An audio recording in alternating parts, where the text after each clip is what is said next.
Welcome to the new house, you guys. I am coming to you live from my bed because there's just too many boxes everywhere. So if you're watching, we're getting really cozy today together. But I wanted to talk to you guys about being a miserable person. Nobody likes a miserable person.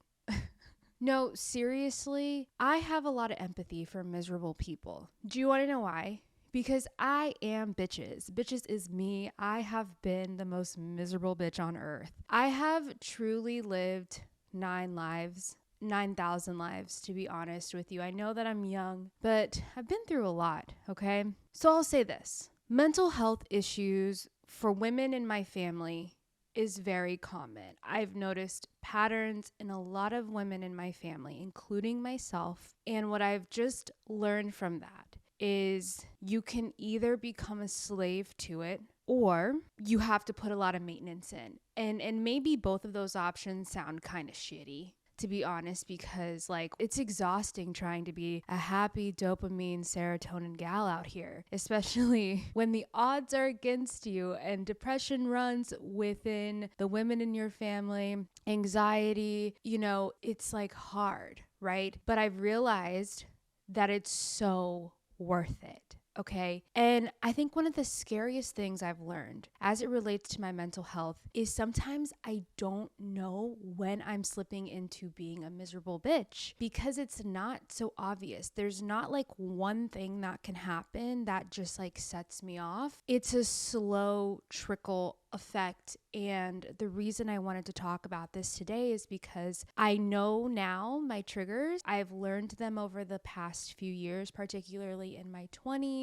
I think that being in early adulthood and trying to create my own routine and rules and just my own lifestyle really brought out a lot as it relates to my mental health, because for so long when you're growing up as a kid, you just do what you're told. And then when you're on your own, that's when you really start to see who you are and how your brain works. So my 20s have been very telling in helping me learn this little cabeza here. It hasn't been easy, but it's been worth it. And I know that there are people like myself out there who you don't need to fight your brain. You just have to learn how to work with it. And I hope that would give you a little bit of hope, because sometimes when you're in the midst of these mental health issues, it really feels like there's no out, like you're stuck. And it feels like there's no way to win, and it can create this sense of hopelessness. And that is a terrible illusion that I want to remind you is just not true. You're not the first person, not to diminish what you're feeling, but you're not the first person to feel like shit. And I want to remind you that there are ways to get out of it. And I think that for me, what's helped is focusing on the preventative side, learning my personal triggers and being able to be like, hey, whoa, we're slipping again. I feel it in my bones when it's coming on. Particularly, I know that the months of February, that's a month I don't look forward to. I get the winter blues so severely. When the sun has not come out, I am just not myself. I really thrive with sunlight, right? So I have tried to create a system where I know, okay, maybe I schedule a trip during that time of year so I can GTFO and make sure that I get sunlight somewhere in the world. And so knowing these things about myself, it's also carried into how I'm treating myself during pregnancy, because not only have I had issues in the past, but now I have pregnancy hormones. Love that for me. And I want to make sure that I'm doing what I can, because whatever I feel, baby feels. And I don't want the baby to be sad. I feel like I've had a really good experience so far in my pregnancy. I don't know. I feel like pregnancy has made me not sweat the small things as much. And I'm really leaning into it is whatever the fuck it is right now. Okay. Literally the baby just kicked when I said that, because he's like, hey, amen, mama. Yes, we are not in the season of doing the most at all.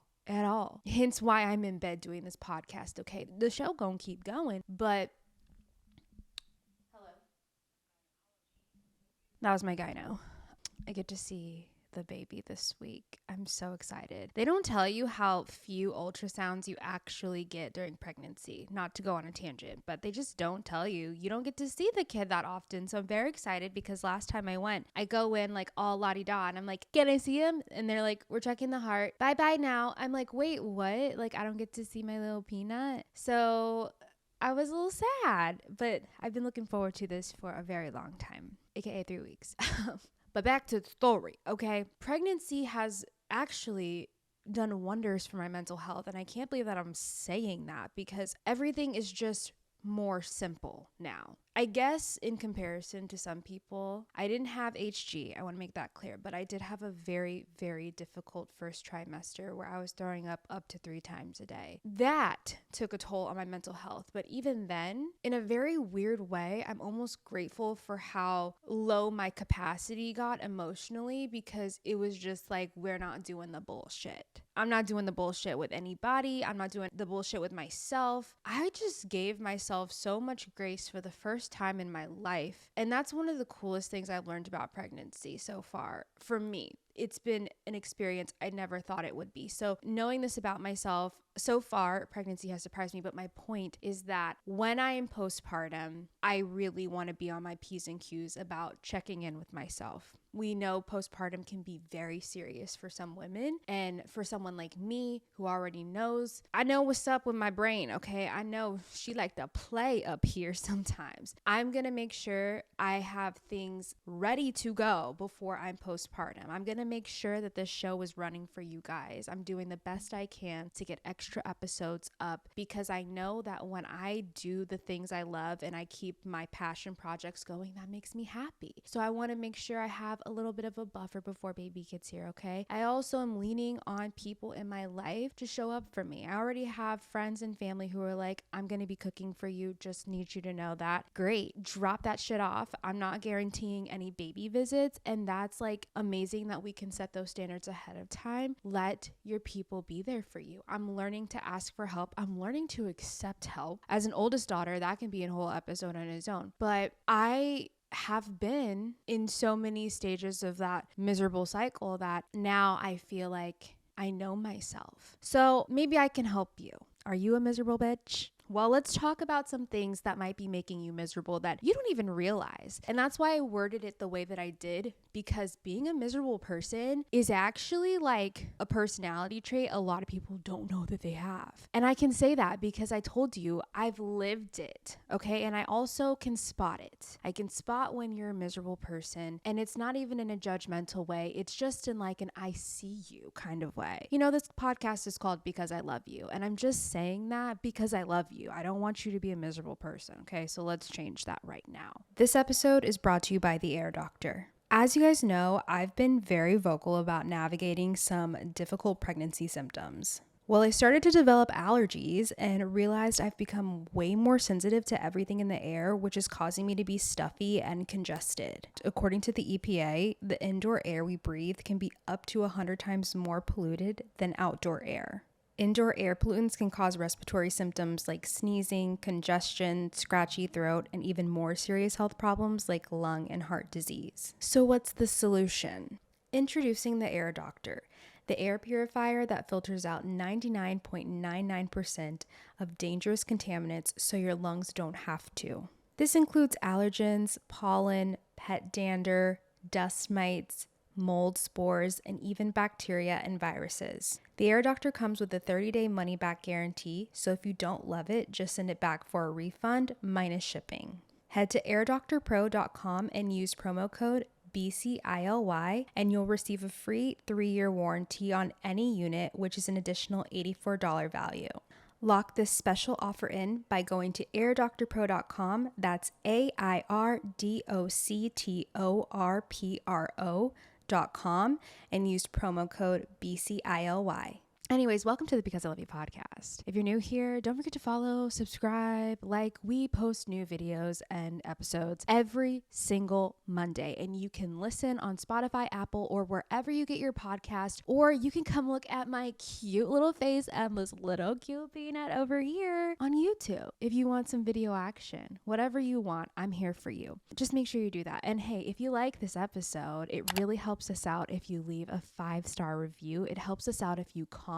It helps us out if you share. That's how we keep going. So I really appreciate any of those things that you can or are willing to do for us. Love you. Now, let's talk about miserable people. So I noticed that I am particularly a miserable person when my screen time is up. I'm not saying it's causation, but I am saying that there's a correlation where the more I am doom scrolling, the sadder I am. It's interesting because it's like, we have our brain rot days, okay? Where we're in the bed, we're scrolling, right? Or maybe we're just bored. Maybe we're procrastinating and we don't even realize that we are just on our phone way more than we should be. I've noticed that when I'm chronically online and then the next day I maybe do have to do things, I just have a really hard time doing things. I feel really sad for reasons I don't understand. And right now, I'm trying my hardest to not be so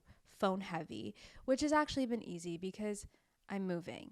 I don't have time to be scrolling. But it's funny, I was talking to my cousin and she was talking about how she was just like scrolling like way too much and then felt really sad the next day. And I was like, you know what? I feel like that's a thing and I can't put my finger on it, but there's just something so artificial, something so blue light about feeding your brain all of that junk and jargon and just overstimulation. It's basically like feeding yourself all this overstimulation and then unplugging yourself and wondering why you're not stimulated anymore. Well, yeah, like doom scrolling was never really recommended by the CDC for like serotonin. So maybe that's why we're sad bitches. It's that damn phone.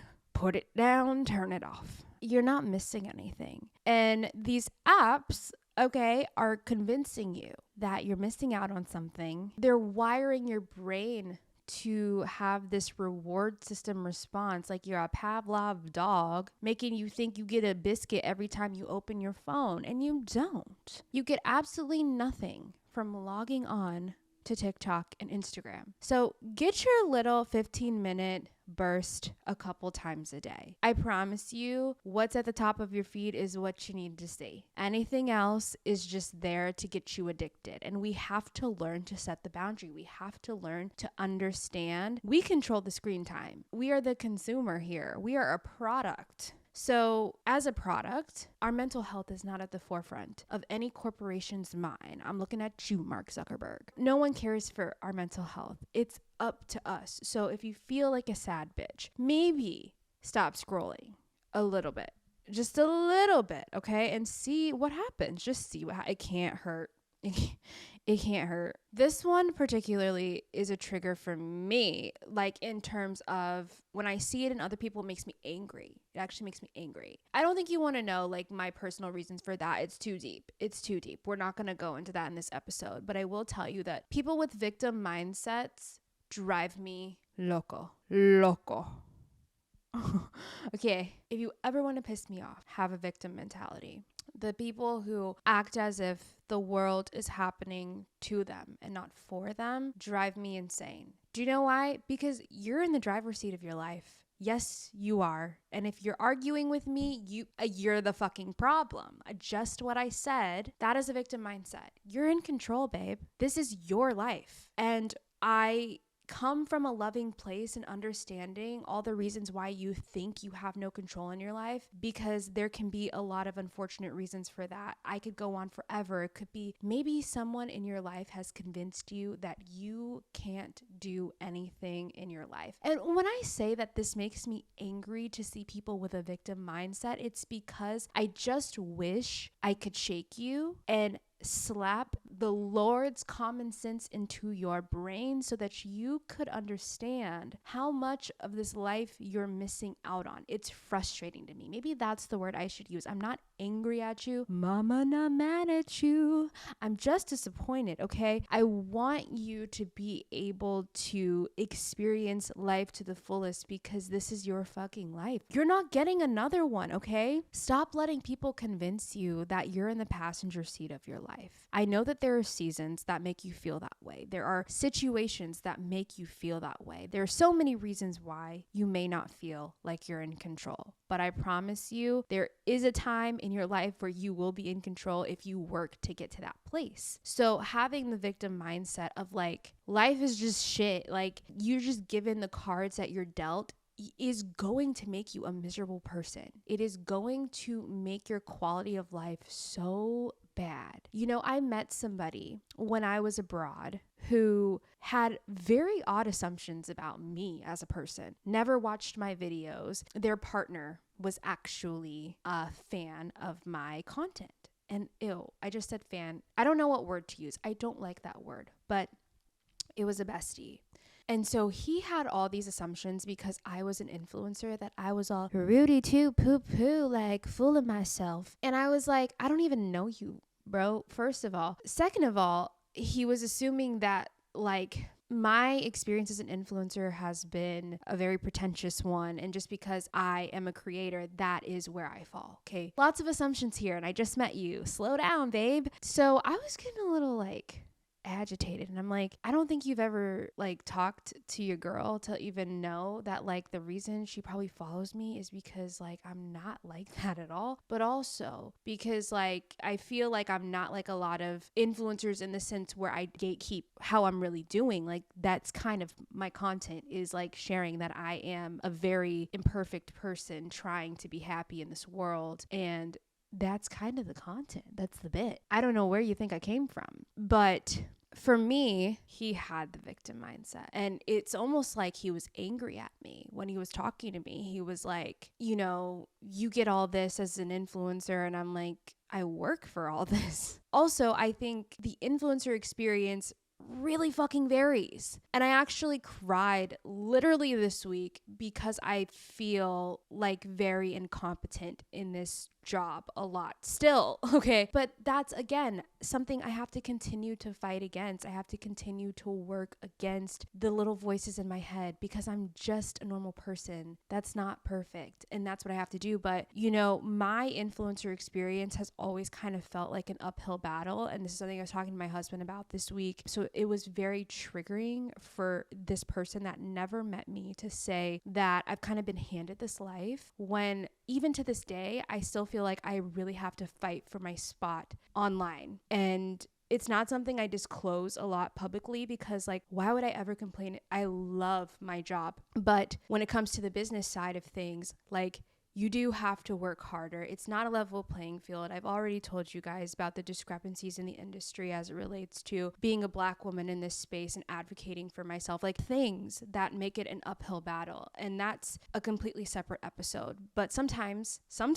I hit that wall and I get really sad about it. But again, to have somebody look at me in my face and tell me about my job was not the vibe. And so that was just like one of the examples I had of like seeing someone with a victim mindset. Oftentimes that's what they do. They project their frustrations onto other people, not knowing the full story, not knowing who you are as a person or anything anyone else is going through. And they think life is just so woe is me. But meanwhile, if this guy would just stop bitching about everyone else's cake and what they're getting and working on himself, he could be in a position where he would be happy. But it's that victim mentality keeping him where he is. That's something I worked on a lot. And I would say prior to my 20s, I was a victim mindset girly because it's all I knew. It's what I grew up having. And I had a roommate who randomly came in my room one day and she told me, literally in a very strange way, she's like, I want to remember her exact words, but I was like, what are you on, sis? She's like, you know,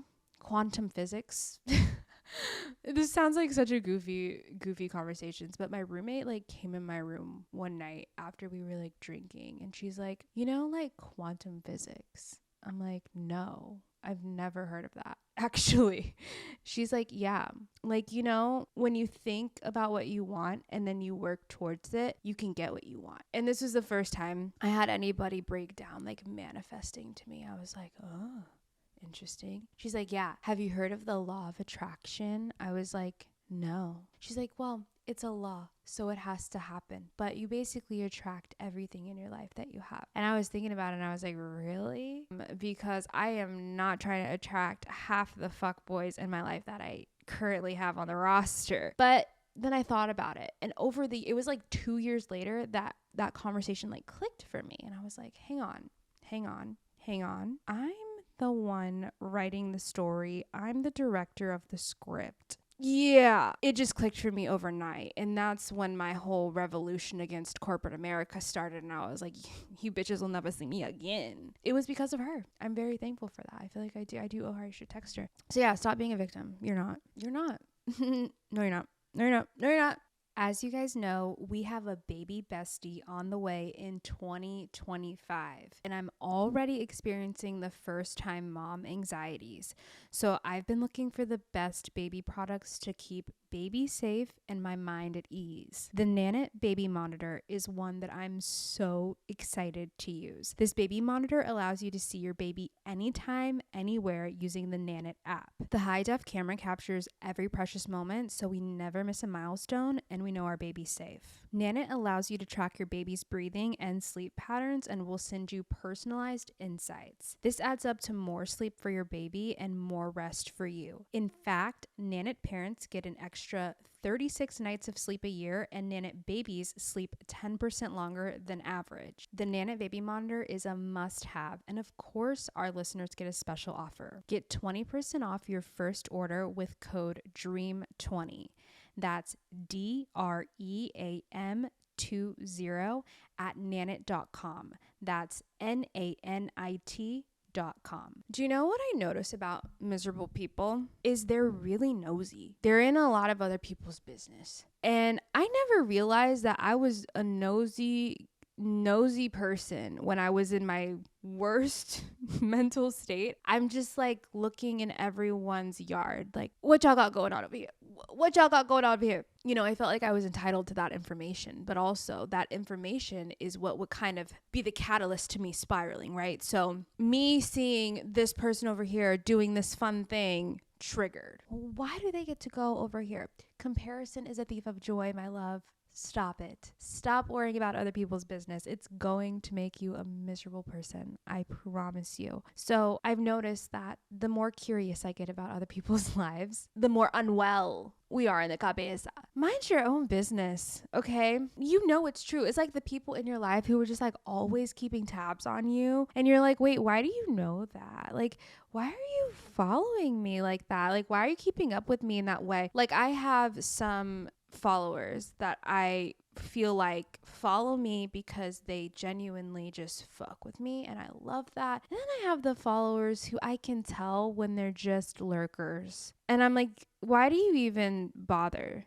Like, you don't like me, right? And you can tell because they'll say some weird shit, and it's just like, you're just here to observe, clearly. But yeah, just mind your own business and you won't be so sad, I fear. I also think that a sign of being a miserable person is being very stubborn to change. I probably have lots of examples, but I can't think of this. But I feel like this is it's easier for me to spot it in other people, right? Because when someone's unhappy and you're like, okay, so how do we change it, right? Especially when I'm doing well, it's easier for me to see solutions for other people. Like, oh, you haven't been feeling well. Perhaps we go to the doctor. And when you suggest change to someone who's miserable, every suggestion is just too much. It's just so overwhelming. And they create an excuse for everything you suggest. It's like, okay, like you've been poo-pooing like every day, diarrheaing, like maybe you should go to the doctor. Oh, I don't even want to go to the doctor. Like every time I go to the doctor, it's so expensive. Like, but your guts are like leaking. I think we need to take you somewhere. We need to go somewhere. Maybe like we need to find some way to get you some help. Have you gone to CVS and maybe tried something over the counter? None of that stuff is going to work for me.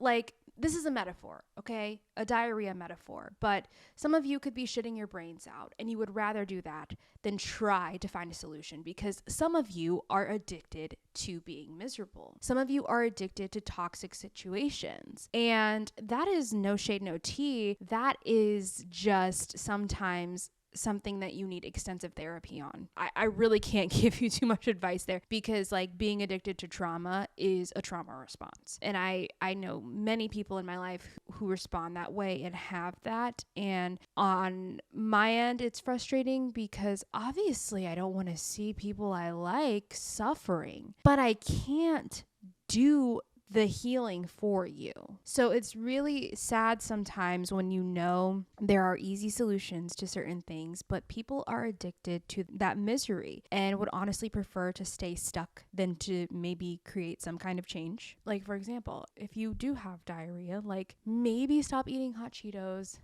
and Popeyes every day. That's too much. That's too much. It's just like every suggestion it doesn't work. At that point, with those kind of people, I just don't even talk. I'm like, okay, you're just going to tell me about your problems, because every time I try to help you with something or give you a solution, you just want somebody to vent to. And again, this is why you need a therapist. You don't need me, because I didn't give you consent to make me your therapist. Okay? You should really ask people if they have the capacity to deal with your bullshit. And I mean that. Okay? Oh, especially since I've been pregnant. Don't come to me with your problems. Okay? I have enough of my own. I can't poop. I have lava heartburn. Okay, every time I do try to poop, it's like a little pebble that comes up. Don't talk to me about your problems. I literally am full of shit, and I don't have the capacity. Don't. You have to sign a consent form for you to be able to vent to me, because no. But yeah, if you don't want help and you want to be miserable, that is a choice. But if there are solutions, take them. You don't have to stay in that situation. Then this one is, I am a chronic offender of the next one. And you know what? Luckily, I now know better, and I'm so excited. This is also one of the reasons I'm kind of stoked to have a kid, because I can literally never do this again. Okay. But self-isolating. Self-isolating is really, really bad for some of us. Yes, you need alone time. Yes, you need time to reflect and be with your thoughts. But you know what? If you're a Scorpio, no, you don't. No, you don't. Self-isolating is not for you. Go outside with some friends. It's gonna be annoying. For me, when I feel like I'm going through something, I really want to just rot in the bed. I want to bed rot alone. Not everybody can be trusted with self-isolation, and I am one of those people, because if I'm doing that, 9 times out of 10, that self-isolation is coupled with something that's also not helpful to me or my brain, like doom scrolling. I'm probably doom scrolling in peace. Okay. And my brain is slowly just melting. I don't realize I haven't seen people. I haven't seen the sun. And then I'm wondering why I'm sad. I'm wondering why the only thing I want to do is eat, sleep, scroll. You have to know how to work with your brain. And some of us just don't have the brain that gets to have these luxuries or these extra things. No, some of us need to be a little more strict. Some of us need to parent ourselves in a way that you would parent your kids. Yeah, again, I feel like it's kind of a blessing that like I'll have a kid that won't give me alone time, because like I know that too much of that is just not good for me. And now I'll never get it again. Beautiful. What a beautiful story. Be honest with yourself. Are you somebody who needs to be self-isolating too much? Community is great. Friends are great, you know, but I'm the kind of person that can, when I'm going through something, I'm very reflective over what's happening. I like to process things. I like to think about it and go through it over and over again. But processing is good. But when you go through it so much to the point that now you're angry at whatever is happening, probably too much. And that's what I can get myself to that point very easily. So word for the wise, surround yourself with some nice people who make sure you get sunlight. Okay? I'm going to give you this, okay? Miserable people don't realize they do this. I've also noticed, but they're constantly looking for the negative in any situation. They're looking for the negative in people. They're looking for the negative in the circumstances they're in. It's almost like for miserable people, that is like a source of entertainment. it gives them that dopamine flick in the brain to like gossip about other people, to like talk shit on other people. That's kind of how miserable people get off. You know, have you noticed that? Like next time you're around certain people, if all they do is talk shit about other people, pay attention. I can always spot a miserable person because they will talk nonstop about everybody, and in the worst way. Like not anything good happening. Like it's one thing to like mention something that maybe someone's going through in your life, but like the judgmental, gossipy people, those people are obviously miserable. Okay. So watch out for them, and watch out like with hanging out with them too much, but also like be aware of if you're doing that yourself. I think that when we look for the negative in people and other people without realizing it, it's to make ourselves feel better. It's to make our lives look and feel better because you're not happy with your own situation. So knowing that other people might be dealing with some shit or making poor choices or whatever they're doing in their life makes you feel good, and it gives you that dopamine kick. That's called gossiping though. So maybe don't do it. Maybe don't do it. There are other things to talk about, I promise you. But anyways, guys, these are just some of the things I've noticed miserable people do that they don't realize they're doing, and some of the things that I've done and noticed in other people around me when, you know, I just feel like they're not in the best place, and things I've done when I'm not in the best place. Hey, we're here to call ourselves out. No judgment. Leave me a comment if you're on YouTube with something in particular that maybe you've done when you're in a miserable state. I want to know the things you guys have caught yourselves doing, because the more we're aware, the better we can progress, right? And we can help each other out with that. So I would love to hear that in the comments. But anyways, I hope you liked this episode. Thanks for tuning in again. We're here every Monday, so make sure you come stop by to see what we're yapping about. And if you liked this, again, you can support us by rating this podcast 5 stars. You can also share it and comment if you're on YouTube. That really helps us out. So thank you so much for tuning in. Love you.